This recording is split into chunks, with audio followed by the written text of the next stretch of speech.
Perkenalkan, saya Aulia Ramawati dengan nomor induk mahasiswa 2008662.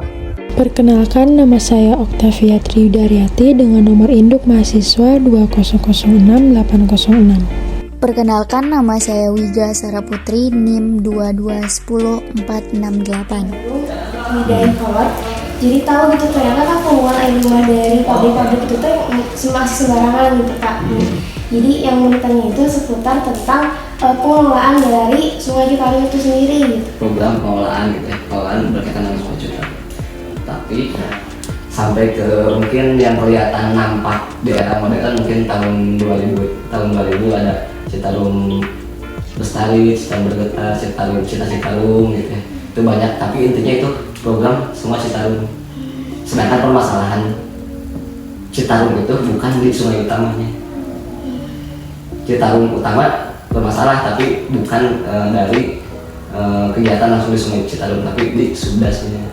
Nah, subdas ini kan yang kontribusi banyak, ada yang dari Sumedang, ada yang dari ya intinya kalau secara keseluruhan das Citarum itu 13 kabupaten kota. Jadi kontributor kualitas Citarum bagus atau jelek itu adalah kegiatan masyarakat di 13 kabupaten kota. Gitu. Kan das sendiri dibatasi sama punggungan gunung. Nah itu kurang lebih seluruh aktivitas yang ada di situ berdampak terhadap kualitas air Citarum. Maka setelah berjalan kurang lebih sampai tahun 2018 lah kurang lebih gitu, program pengelolaan Citarum nggak benar-benar nih.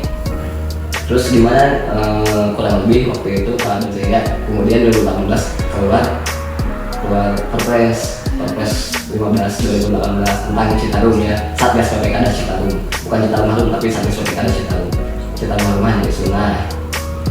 Bedanya ini dengan yang kemarin gitu, kalau yang kemarin itu hanya fokus di Citarum, sedangkan kita semua udah tahu penyebab rusaknya Citarum gitu ya, itu bukan di Citarum utamanya tapi di anak sungai lah gitu. Ada beberapa yang dari pabrik-pabrik di daerah Kabupaten Bandung tuh yang masih membuang air limbah sembarangan. Nah, di artikel itu teh dari pihak Satgas Citarum teh mengacor pipa pengelolaan dari pengelolaan limbah. Nah itu kalau dari Pasifik sendiri kayak gimana? Satgas Citarum ini sebenarnya sekretariatnya. Ini kalau Satgas Citarum itu semuanya juga Satgas. Jadi jadi Satgas Citarum itu ada dua, ada sisi kedinasan, OPD yang terkait sama sektor. Sektor itu yang mengelola TNI. Nah kalau kita di instansi pemerintah itu OPD dari yang disebut Kang Pandu tadi, ada dari Perkim, ada dari Dishub, ada dari Dispun. Jadi semua OPD provinsi itu terkait lah. Nah untuk yang pengacoran itu kita kebetulan kerjasama ada karakteristik yang sesuai gitu, baru mereka bisa keluar izin untuk membuka industri tersebut. Nah yang itu yang mengelola kebetulan itu DLH, tapi kita sebenarnya tahu semua dari program lahan kritis kita tahu yang mengelola Dishub, tapi kita cuma tahu luaran-luarannya aja. Kebetulan kita juga ngumpulin data, jadi kita tahu kalau misalnya ada tindakan industri yang disegel gitu. Nah kebetulan kalau misalnya industri itu, jadi pertama itu tuh muncul dari aduan masyarakat. Kan banyak tuh masyarakat yang di rumahnya di daerah sungai kan. Nah kalau nggak salah yang itu, jadi masyarakat itu ngirim aduan nih. Untuk sampai saat ini kita aduan masih ke sosmed sih kayak. Jadi masyarakat ngirim aduan, mungkin komunitas ngirim aduan ke Instagram Satgas. Nah kemudian Instagram Satgas juga lumayan fast respon ya. Nah terus langsung dicek lah dari operator kami yang di sosmed, dicek melalui saya, ini masuk sektor berapa ya. Jadi di Citarum itu ada 23 sektor, sebenarnya 22 sektor. Yang terakhir itu sektor pembibitan aja, jadi dia nggak punya lingkup wilayah penanganan. Nah dari sektor 1 sampai 22 itu punya lingkup wilayah. Sektor 1 di daerah Cisanti yang hulu, nah di 22 itu di Kota Bandung, kalau Kabupaten Bandung itu 21. Nah kebetulan studi kasusnya Kabupaten Bandung ya. Nah kalau 21, nah jadi udah muncul, udah ada aduan ke masyarakat, aduan masyarakat ke sosmed, kita selidiki itu masuk sektor berapa, karena yang melakukan pengaduan juga kita itu loh di kasih format harus lengkap dengan foto, harus lengkap dengan alamat jelas gitu, biar kita pun bisa ngedeteksi itu tuh masuk sektor berapa. Karena misal seandainya itu nggak masuk sektor, jadi di Citarum itu ada beberapa wilayah yang nggak masuk sektor. Jadi kayak cuman sungai utama sama yang kritis lah ibaratnya, yang perlu pemantauan oleh TNI doang. Nah, untuk sistem pembagian wilayahnya juga inilah ke dan sektor. Lumayan panjang sih birokrasinya, cek dan sektor itu yang mengomandani sektor tersebut gitu. Jadi udah dikabarin nanti dan sektor melakukan survei apakah benar ada misalnya pencemaran. Jika benar ya baru diselidiki. Nah, misal kan kelihatan tuh sungai yang tercemar oleh limbah, itu kan kelihatan ya dari warnanya, semuanya, baunya mungkin, makanya masyarakat pun mengeluh gitu kan. Nah, setelah itu barulah kita survei dan survei dengan data yang ada di Satgas. Kebetulan saya juga yang nyari data, maksudnya kira-kira ini industri mana aja nih, industri mana yang menjadi pantauan yang kan nggak mungkin kita nanya kalian buang limbah ya, pasti nggak akan pada ngaku kan. Jadi kita analisis. Jadi ini industri mana dari arah air. Jadi kan kalau misalnya air pasti ke hilir kan, dari hulu ke hilir. Air ke hilir otomatis yang dari hulu nggak kita cek dong, pasti yang dari tercemar ke bawah, nggak mungkin di atas penyebabnya kan. Jadi kita cek dari buffer wilayah ke bawah yang mana. Nanti dari industri-industri itu dilakukan pengecekan. Kadang biasanya kita nggak terlalu banyak sih, kayak 3-4 industri yang dilakukan pengecekan. Nah, ya dari situlah misalnya terlihat. Terus itu yang ngecek juga bukan kita, orang DLH yang ngerti gitu apa spesifikasinya segala macam.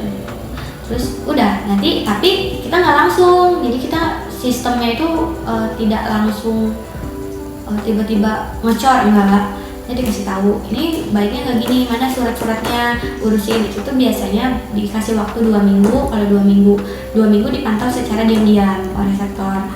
2 minggu. Terus kalau ini mah limbah industri ya. Kalau misalnya tiba-tiba kalau limbah rumah tangga, kemarin bahkan ada yang langsung diurus ke hukum, kayak minimal kayak ditahan gitu. Yang ada sungai merah, lihat gak? Ada. Biasanya sanksinya apa lagi? Sanksinya, yaitu dicor. Setelah dicor disegel, biasanya segel kuning. Jadi karyawan nggak akan bisa masuk karena itu dalam pantauan polisi kan, berarti kayak bermasalah itu. Jadi mereka nggak bisa beroperasi sampai dikasih waktu 2 bulan. Kalau misalnya 2 bulan enggak, berarti mereka harus tutup. 2 bulan itu mereka dikasih waktu 2 bulan untuk memperbaiki semuanya sampai benar-benar memasuki kriteria yang diberikan oleh LH gitu. Dari pengelolaan tersebut, apakah ada kendala gitu kan dari penanganan pembuangan air limbah sembarangan, ataupun dari orang-orang yang emang masih industri yang masih bandel gitu? Kendalanya sih sebenarnya banyak ya, karena masih jadi banyak industri kecil menurut kita selama di Satgas.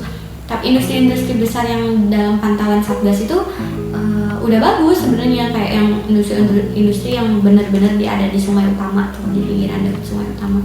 Tapi kan banyak industri nggak cuma industri besar ya, banyak industri kayak harus seperti apa gitu kan dalam mengelola limbah yang baik gitu agar tidak mengganggu lingkungan.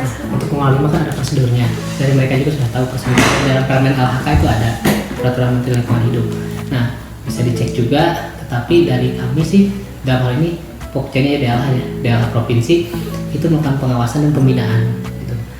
Pengawasannya di bidang penegakan penegakan hukum ya. Penegakan hukum itu melakukan pengawasan terhadap industri-industri yang memang yang beroperasi di Citarum. Lalu juga ada pembinaan. Pembinaan sendiri ini kita ada kegiatan-kegiatan untuk industri seperti proper penilaian lingkungan ya. Ini lingkungan apa? Yang tadi pengolahan limbah dan sebagainya. Bagi industri-industri yang memang dikategorikan untuk hijau, kuning atau merah seperti itu. Jadi ada beberapa kategori setelah dilakukan pembinaan itu. Bagaimana dicek tuh pengolahan limbahnya seperti apa, apakah baik atau tidak, dan yang lain-lainnya seperti itu. Jadi selain pembinaan, kita juga ada pengawasan untuk pengolahan limbah tersebut. Yang memang bebannya agak berat tuh di Saguling. Karena yang pertama, tapi dengan kondisi sekarang itu udah baik lah.